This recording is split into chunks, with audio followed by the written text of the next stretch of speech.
যখন নাজমুল হাসান পাপন বাংলাদেশ ক্রিকেট বোর্ডের সাবেক সভাপতি, তিনি ক্রীড়ামন্ত্রীর দায়িত্ব পান। মনে করা হচ্ছিল যে বিসিবিতে পাপন যুগের শেষ হতে যাচ্ছে, যেহেতু তিনি ক্রীড়ার মন্ত্রিত্ব পেয়েছেন, নতুন কেউ একজন সভাপতি হবেন, এবং সেই সময়ের হট ক্যারেক্টার হিসেবে ছিলেন মাশরাফি বিন মুর্তজা সঙ্গত কারণেই।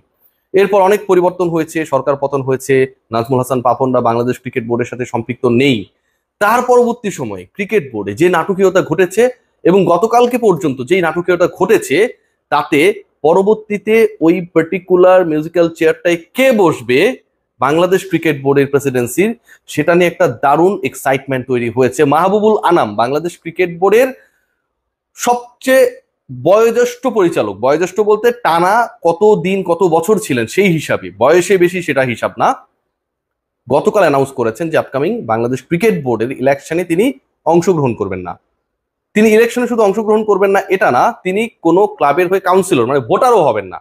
বাংলাদেশ ক্রিকেট বোর্ডের রানিং টেনুরটা শেষ করার পরই ক্রিকেটীয় কর্মকাণ্ড বিসিবির সাথে সমাপ্ত করছেন তিনি। আলোচনা ঠিক এখানটায় যদি ফুল স্টপ হয়, তাহলে নতুন করে শুরু হয় মাহবুবুল আনাম সরে যাওয়ার কারণে বাংলাদেশ ক্রিকেট বোর্ডের প্রেসিডেন্সিয়াল ইলেকশনে কারা হতে যাচ্ছেন প্রার্থী।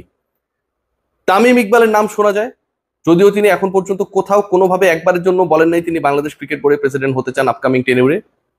শোনা যাচ্ছে সাবেক সভাপতি ফারুক আহমেদের নাম, নানা বিতর্কিত কর্মকাণ্ডের জন্ম দিয়েছেন নানা সময় প্রত্যেকটা মিডিয়ায়।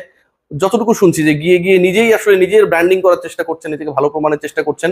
অনেক দুর্নীতির অভিযোগ তার বিরুদ্ধে ছিল, স্বেচ্ছাচারের অভিযোগ ছিল। বাংলাদেশ ক্রিকেট বোর্ডের কাউন্সিলর, বাংলাদেশ ক্রিকেট বোর্ডের পরিচালক যারা ছিলেন, তারা তাকে ইমপিচড করেছেন এবং শেষ পর্যন্ত তাকে সরিয়ে দেওয়া হয়েছে। নাম শোনা যাচ্ছে আমিনুল ইসলাম বুলবুলের, বর্তমানে প্রেসিডেন্টের দায়িত্বে যিনি রয়েছেন।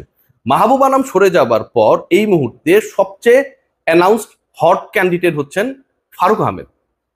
ফারুক আহমেদ কেন আমি বলছি, কদিন আগেই তিনি একটা ইন্টারভিউতে ক্লিয়ার করেছেন যে পরের বাংলাদেশ ক্রিকেট বোর্ড ইলেকশনে অংশগ্রহণের তার ইচ্ছা আছে, সিচুয়েশন বলে দিবে। এখন ফারুক আহমেদকে বা ফারুক আহমেদের এন্ট্রিতে যাদেরকে মনে করা হতো, মাহবুব আনাম তাদের একজন। ফারুক আহমেদ বিভিন্ন সাক্ষাৎকারে তার নিজের কথা যতটুকু বলেন তার থেকে মাহবুব আনামের কথা বেশি বলতেন। মাহবুব আনাম যেহেতু নিজেই রেস থেকে সরিয়ে নিয়েছেন, ফারুক আহমেদের প্রধান প্রতিপক্ষ সরে গেছে। বুলবুল ভাই বলছেন যে তিনি ইলেকশন করতে চান না, তিনি বলছেন যে তিনি একটা কুইক টি-20 ইনিংস খেলতে এসেছেন, according to the statement of Aminul Islam Bulbul, right?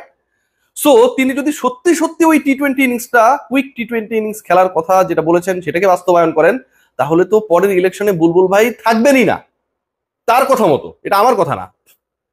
Third যে পয়েন্ট, তামিম ইকবাল খান এখনো কোথাও বলেন নাই তিনি ইলেকশন করছেন, তিনি ভোটে দাঁড়াবেন। ডিরেক্টর তিনি হলে তিনি প্রেসিডেন্সিয়াল ইলেকশন করবেন, কিন্তু একজনই বলেছে, আমিনুল ইসলাম বুলবুল বলেন নাই, তামিম ইকবাল বলছেন না, বলেছেন একজন, তিনি হচ্ছেন ফারুক আহমেদ।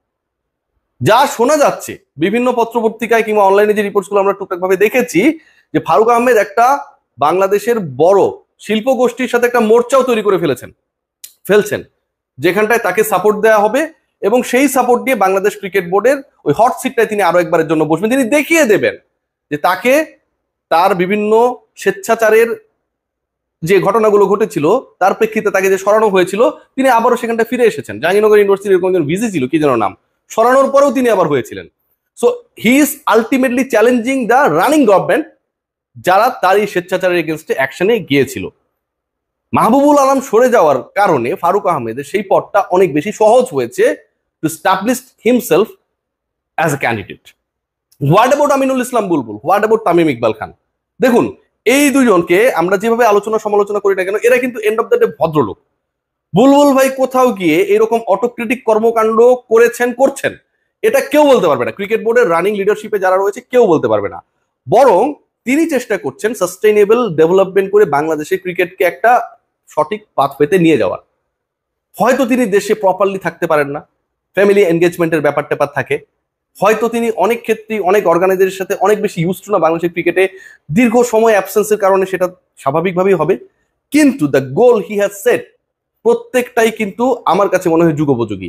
ফারুক আহমেদের গোল যেখানটায় হচ্ছে বিভিন্ন কোম্পানিকে কাজ দেয়া, অযাচিতভাবে অর্থ খরচ করা, সুইমিং পুল নির্মাণ করতে হবে বিসিবির মাঝখানে, ওইটা নিয়ে পরিদর্শন করে সম্ভাব্যতা যাচাই করা, ব্যাংক ট্রান্সফারে কিভাবে কোন ব্যাংকে কয় টাকা দেওয়া যায় এগুলো নিয়ে মাথা ঘামানো, সেখানটায় বুলবুলের পুরো কর্মকাণ্ড হচ্ছে এক্সেলেন্স সেন্টার ডেভেলপ করা যায় কিনা, ফ্যাসিলিটিস বাড়ানো যায় কিনা, গ্রাউন্ডস এবং উইকেটের মান বাড়ানো যায় কিনা, দুর্নীতিমুক্ত ক্রিকেট করা যায় কিনা, বাংলাদেশের আম্পায়ারদের উন্নত করা যায় কিনা, সেই পরিকল্পনা। মানে একবার ভেবে দেখুন, ফারুক কিন্তু এগুলো ধারে কাছে ছিলেন না।